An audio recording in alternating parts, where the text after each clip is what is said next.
CJ, I missed your voice. Next question's for you, just because I want to hear your voice. Yeah, I forgot to tell you last week. I'm sorry, Lisa. What's your question, baby girl?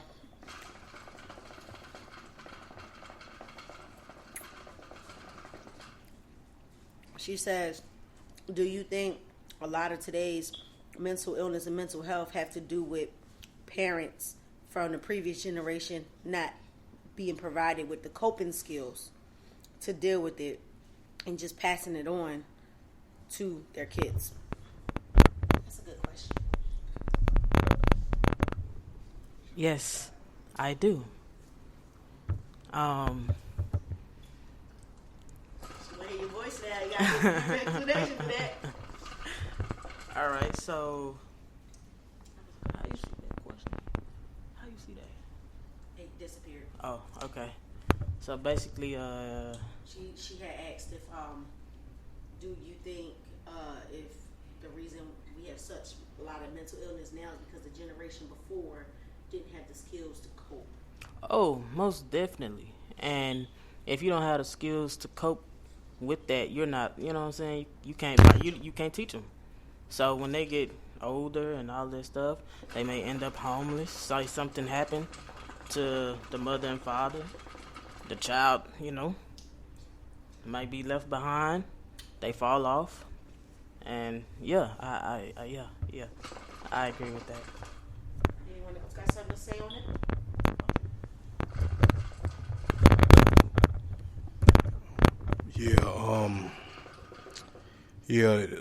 A lot of it can fall on the previous generations. Like, like she said, sometimes the parents don't have the coping skills to teach their kids anything. And as I said before, it all falls through the generations. And some people don't realize that they have generational curses on their family. Because it's like I said, all things are, it's a repeated cycle. And some of it is hereditary. And a lot of people, they don't even realize it, don't even know that they need help. Because some of them can't see it, and some of them know they might need help, but don't even, like you say, have the resources or the mind to try to get any help from anybody they seeking from. So that's really going on in the society we live on now. It's a lot of. It also increases I feel like mental illness to an extent. It also increases narcissism in people's personality, especially if they haven't seek the help they should.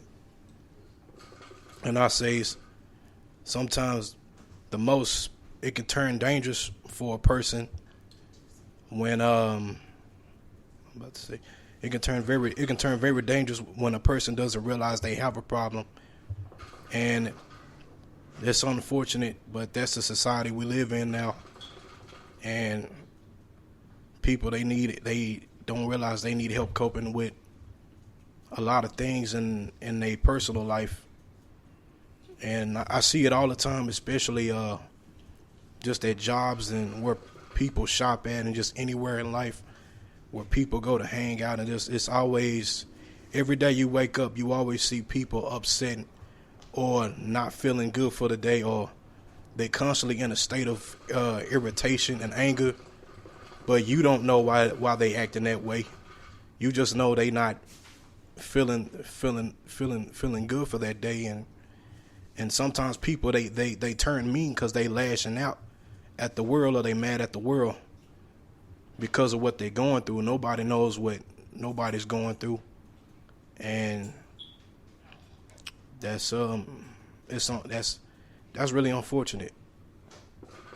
Well, and as I said, people don't realize that they need the help, but sometimes that's just this how life ain't easy. That's how I put it. There was a person that I was talking to at one point in time, and I can't remember if it was it could have actually been a post or something like that, but long story short, it went like this. There's one generation that had to really, really work. I mean, this is that generation where, you walk miles and miles and miles to work. You know what I'm saying? You build yourself up, build your family up, build houses and everything like that. Literally, you do the physical labor. And then you have that next generation right after that they see the work that you do. So they do the work in a little less of a manner. Now, by the time that you get to that next generation, because you've had two generations that one worked more, the next one worked just a little bit less physically, but maybe with the same results. Now you get to this next generation that, because of the two generations before, they worked so hard that next generation got it easy.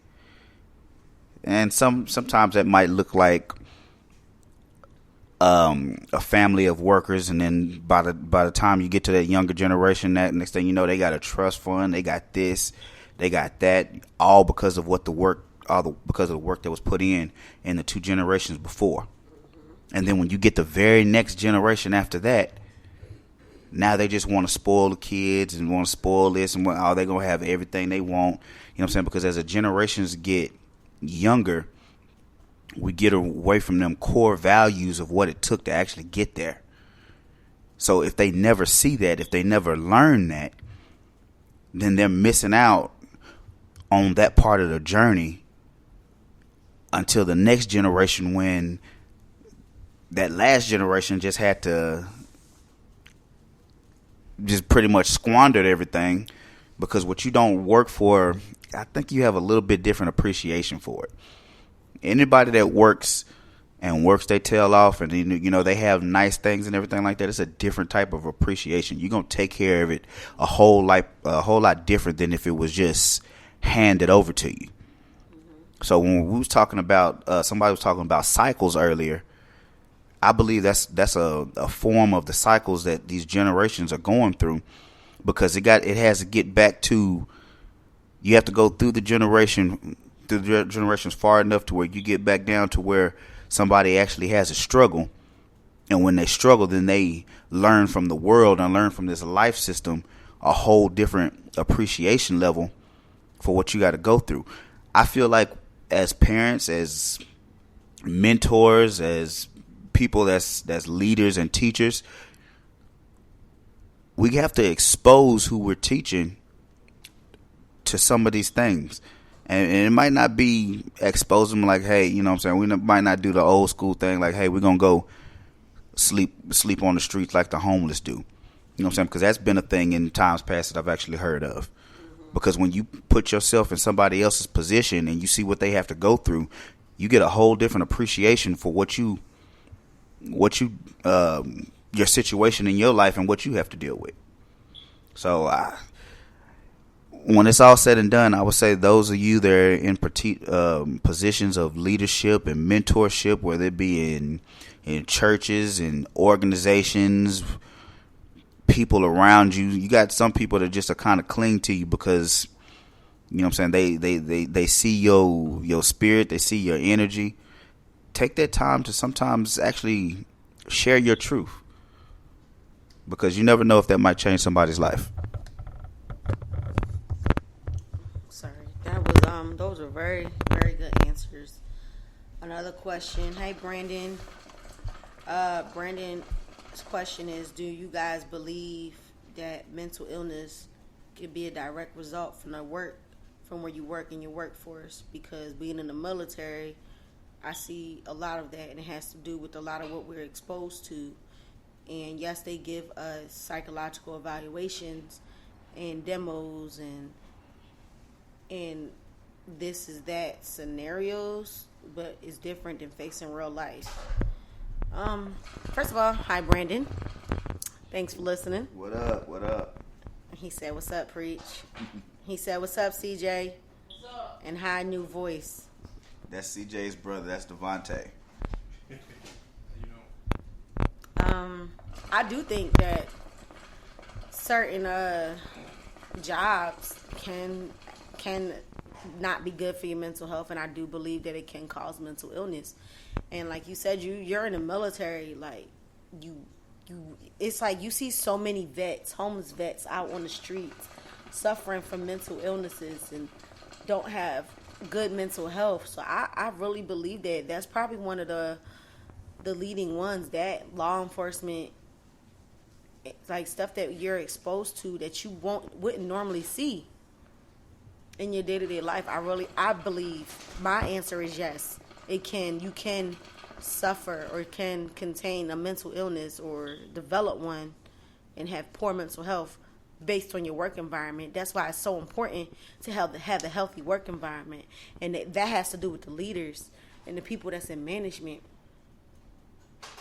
because bullying can result in that. Gossip can result in that. You never know what someone is going through in their personal life, and here you are coming to work just trying to do your job, and it's all this gossip, it's all this anger, and this is just a vicious cycle because it could be direct result for what they're going through at work.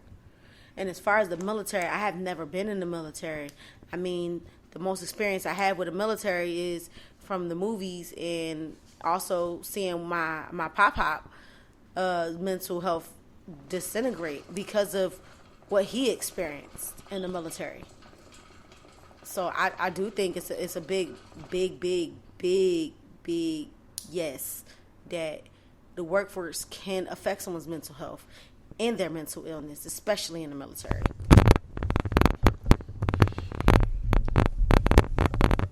From my perspective, I feel like we have to look at the overall picture. The overall picture is there's strength in numbers. When there's strength in numbers, what that leads to is the military bringing in whoever, putting whoever in certain positions. And don't get me wrong, I've never been in the military. I do have family members that have served. But when it's all said and done, no matter what, one of the number one rules of thumb is if you can't take care of yourself, you can't help anybody else. Mm-hmm. So with that being said, my perspective on that would be anytime you're in the military or sometimes it's police officers that go through certain things, first responders. There's a lot of things that can cause somebody to trigger an illness because of something that they saw that they might not have, never thought they would see or never thought they would be exposed to. But by all means, whatever you have to do, protect your mental health. You have to be the first one responsible for your own mental health by whatever means necessary, whether that means talking to somebody. I mean, of course, you want to do certain things like that lawfully, of course, but by all means, whatever you can do your research, do your due diligence, find out what can be done to make sure that your mental health is protected in all of these aspects, because sometimes it's just the outlook on life. It might affect one person a different way than it affected another person.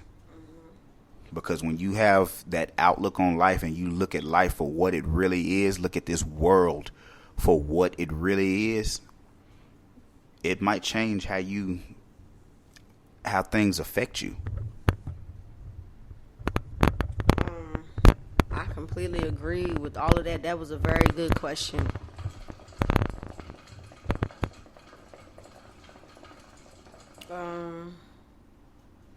Aubrey, I believe that's the name, Aurburi. Okay, Aubrey from Dallas, Texas. Hey, welcome. We're in Dallas as well. Is asking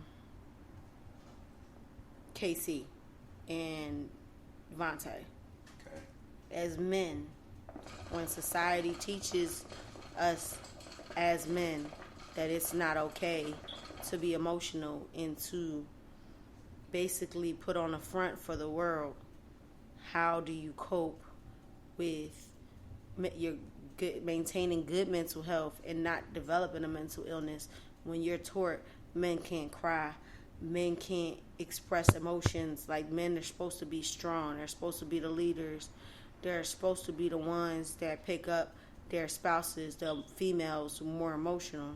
How do you guys cope with that as men?